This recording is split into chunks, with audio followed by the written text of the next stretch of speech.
Magnetic women, women who walked with God and in their calling, they don't hustle for attention, they don't strive, they don't contort themselves to be liked by everyone. They actually carry something much simpler, something quiet. And it shifts the atmosphere the moment they walk into a room. I'm Britt. These women I'm talking about carry God's presence, right?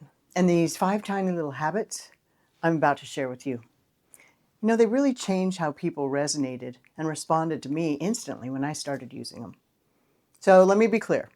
I was not born confident or feeling magnetic, right? Not even close. I actually grew up really partially shy. But as a kid, I hung out with the horses at the stables. I didn't necessarily feel beautiful, but I always felt very connected to God. You know, there was a period of my life where I was really afraid of being judged, afraid of getting it wrong. So I really was quiet a lot. I didn't speak a whole lot. But God didn't create us to shrink, and He certainly didn't create us to hide. So fast forward to today, I'm completely different as far as any kind of shyness or fear of speaking in front of other people. I love walking to a room full of strangers now. I love connecting. I love listening to people, encouraging them. And honestly, it feels like ministry to me. So this past year, I was invited to a high-level mastermind for established entrepreneurs. And I didn't know a soul, but I went and I prayed beforehand, and I just let myself enjoy meeting new people. And God opened doors, conversations, connections, and invitations to future events, even messages about pre-orders for both of my books. And you know, my old self would have been stunned. But really, what changed from that quiet individual who didn't want to go into a room full of strangers to now? Well, honestly, it wasn't magic. It was these 5 small habits that shifted my presence from self-conscious to spirit-led. So let's jump in. So habit number 1, the 2-second eye contact rule. Magnetic women use eye contact not to intimidate, but to connect, to honor, to say, I see you, right?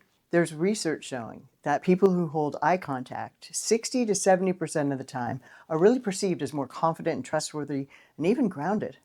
But here's the small tweak that changes everything. When you greet someone, hold their gaze just 2 seconds longer than it feels natural to you. Now, not in a weird way, not in an intense way, you know, please don't go like full holy stare down on me. Just be present, warm, attentive. There's something about being present that is so rare today. You know, I tested this once in the simplest moment, ordering coffee.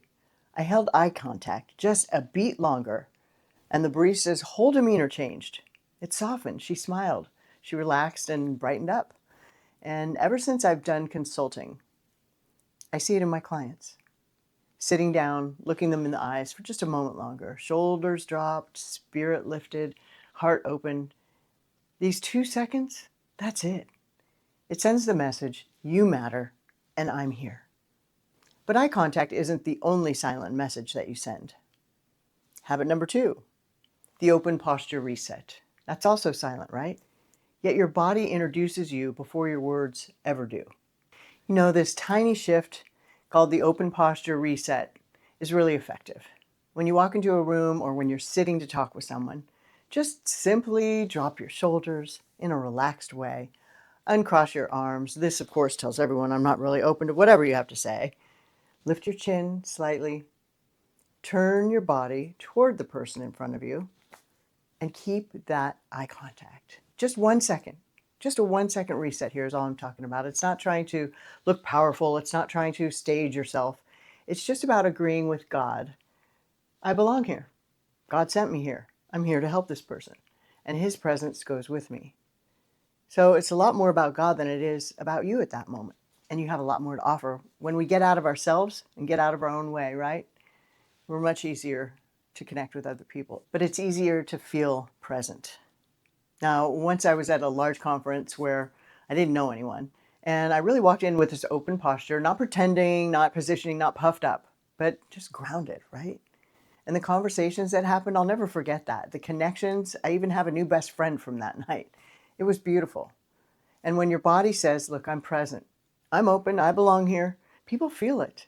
But posture alone isn't enough. You can look confident, but still leave people feeling unseen, right? So habit number 3. Quick note, if you want to start weaving all these habits into your life, I put something together for you. It's called the reset. It's a free 5-day challenge to help you reset your energy, your focus, and your confidence. So in this season, I encourage you to step into your God-given purpose, and the link's in the description. Okay, back to it. Habit number 3, the name echo. Magnetic women make others feel seen. And one of the simplest way to do this is by using someone's name naturally, not excessively. Not like, hey, Mary, nice to meet you. Hey, Mary, where'd you go to school? What do you think about that 3rd grade class this year, Mary? But just occasionally use their name, like you're paying attention. You care. You see them. Everyone loves to hear their own name. And there's actually neuroscience that shows that hearing your name literally lights up parts of the brain. And people feel valued and acknowledged and recognized. So in this age of hyper quick, everything's fast, if it doesn't happen in 2 seconds, forget it.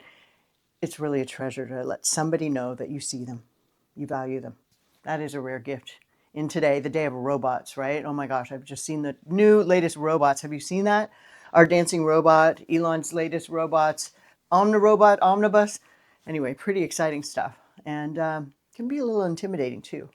So it's a rare treasure these days to have a human who's actually interested in something other than themselves, right?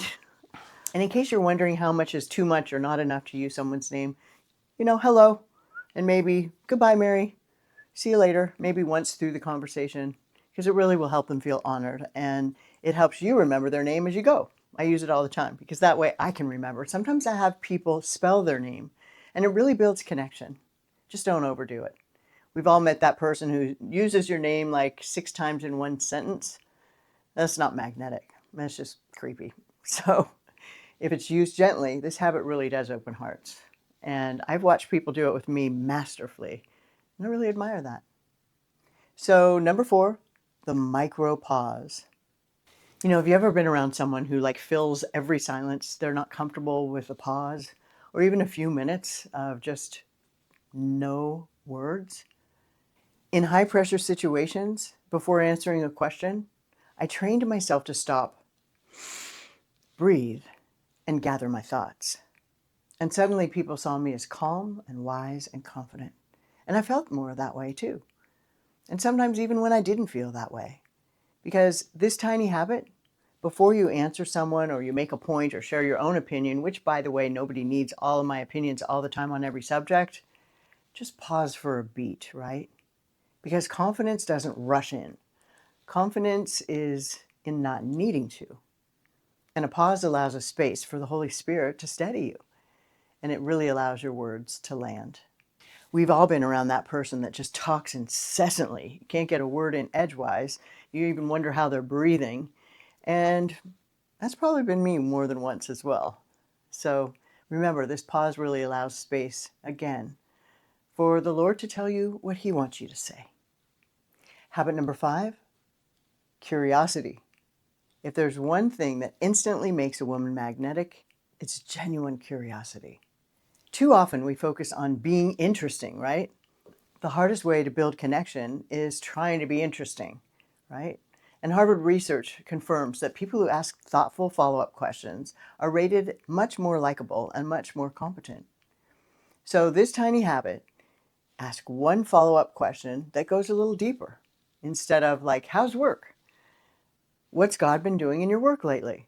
Is a much better question. It's a thoughtful follow-up. Or instead of, where are you from? You could ask, what do you love to do?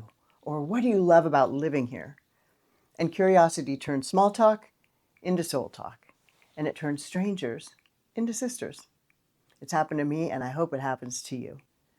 And it can turn just regular connections into God appointments. And here's the beautiful part. When you show interest, people naturally turn that interest back towards you. And that's how relationships grow. And that's how opportunities open. And that's how ministry happens. I call them ministry moments. Quick recap. The 5 tiny habits. Hold eye contact 2 seconds longer than feels comfortable.